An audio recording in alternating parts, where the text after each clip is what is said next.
Hello बच्चों। तो जेईपी वाईक्यू कर रहे हैं अपन मेंस केमिकल काइनेटिक्स। तो ये जो क्वेश्चन है ये 2018 का है और केमिकल काइनेटिक्स से ज़्यादा ये इक्विलिब्रियम चैप्टर का क्वेश्चन है। तो इसमें बोला गया है, अगेन एनसीईआरटी लेवल है, एनसीईआरटी की थ्योरी से किया जा सकता है। Which of the following lines correctly show the temperature dependence of equilibrium constant के फॉर एन एक्सोथर्मिक रिएक्शन। तो इक्विलिब्रियम कांस्टेंट है, ये देखिए रेट कांस्टेंट नहीं है, ठीक है। तो अपने को पता है कि दो तरह का रिएक्शंस होता था, एंडोथर्मिक और एक्सोथर्मिक। एंडोथर्मिक में क्या होता है कि अगर आप टेम्परेचर बढ़ाएंगे तो फॉरवर्ड रिएक्शन फेवर होगा। रिएक्शन कहाँ जाएगा? फॉरवर्ड। फॉरवर्ड मतलब क्या बढ़ा? के बढ़ेगा। तो temperature is directly proportion to K. अगर हम लोग एक्सोथर्मिक का बात करें तो टेम्परेचर बढ़ाने पे रिएक्शन बैक जाता था और इसलिए देखिए कॉमन सेंस भी है, एंडो मतलब जिसको चाहिए, हीट चाहिए। अब हीट चाहिए तो टेम्परेचर बढ़ाने से तो उसको फ़ायदा ही होगा ना, तो फॉरवर्ड जाएगा। एक्सोथर्मिक में टेम्परेचर बढ़ाने से उल्टा होता है, ठीक है। तो ये क्वेश्चन किसका वाला दिया हुआ है? ये क्वेश्चन इस वाले पार्ट का दिया है कि अगर रिएक्शन एक्सोथर्मिक है तो टेम्परेचर और के का क्या रिलेशन है। तो हमारे हिसाब से तो इन्वर्स प्रोपोर्शन आया है, लेकिन जब इन्होंने ग्राफ बना के दिया है तो इन्होंने एल के और 1/t का बनाया है, दिख रहा है। इन्होंने एल के साथ कौन बनाया है? 1/t। तो एक्चुअल में t से अगर आप इन्वर्सली प्रोपोर्शन है तो 1/t से क्या हो जाएंगे? Directly proportion. तो 1/t को अगर आप बढ़ाएंगे तो के क्या होगा? बढ़ेगा। समझ में आया? कोई भी चीज़ से अगर आप जैसा भी प्रोपोर्शन है तो उसके इन्वर्स से उल्टा प्रोपोर्शन हो जाएगा। तो यहाँ t से k का इन्वर्स था तो 1/t से डायरेक्ट प्रोपोर्शन आएगा। डायरेक्ट प्रोपोर्शन मतलब 1/t बढ़ेगा मतलब x बढ़ेगा तो y भी बढ़ना चाहिए, तो k भी बढ़ेगा। k बढ़ेगा मतलब ln k बढ़ेगा, ठीक है।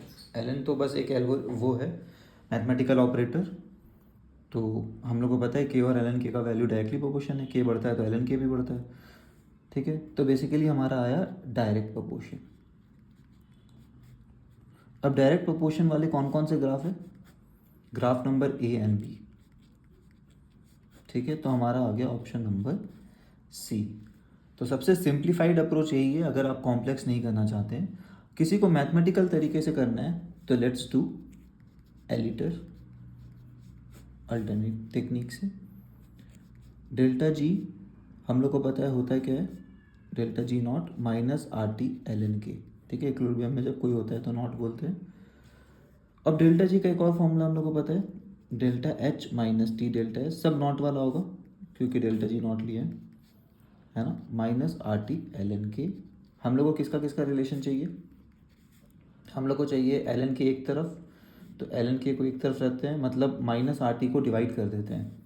माइनस आर टी को इससे डिवाइड किए तो क्या आएगा? Minus delta H by R T, और यहाँ पे प्लस है तो ये माइनस उधर जाके इसको माइनस माइनस प्लस कर देगा, T delta S by R T. अब देखिए इसमें से आपको किसको ग्राफ बनाना है? वाई के अपना एल एन के, सो दिस इज वाई, और ये है स्लोप और ये है अपना एक्स, ठीक है। तो क्या अपन स्लोप से भी देख सकते हैं डिक्रीजिंग स्लोप है कि इंक्रीजिंग स्लोप है? तो ये हुआ अपना एक्स, तो अपने को पता है Y equal to M X plus C, है ना, दिख रहा है। एक्स एक्सिस में 1/t है, ये है। अब एक्सोथर्मिक और एंडोथर्मिक इतना तो पता होना चाहिए, डेल्टा एच का साइन क्या होता है। तो अपने को पता है एक्सोथर्मिक में डेल्टा एच क्या होता है? नेगेटिव। तो स्लोप क्या आया? स्लोप होता था minus delta H by R, तो minus times of minus by R which is positive value, और आर तो हमेशा ही पॉजिटिव होता है, तो आ गया स्लोप पॉजिटिव। तो किसी को मैथमेटिकल तरीके से करना है तो यही होता है, और स्लोप पॉजिटिव मतलब ऐसा वाला, है ना, इंक्रीजिंग कर्व। स्लोप नेगेटिव मतलब डिक्रीजिंग कर्व। क्लियर? तो दोनों तरीके से कर सकते हैं, दोनों तरीके से अपना आंसर बस यही आ रहा है कि भाई हमारा स्लोप पॉजिटिव होगा, ठीक है। I hope it helps. Bye everybody.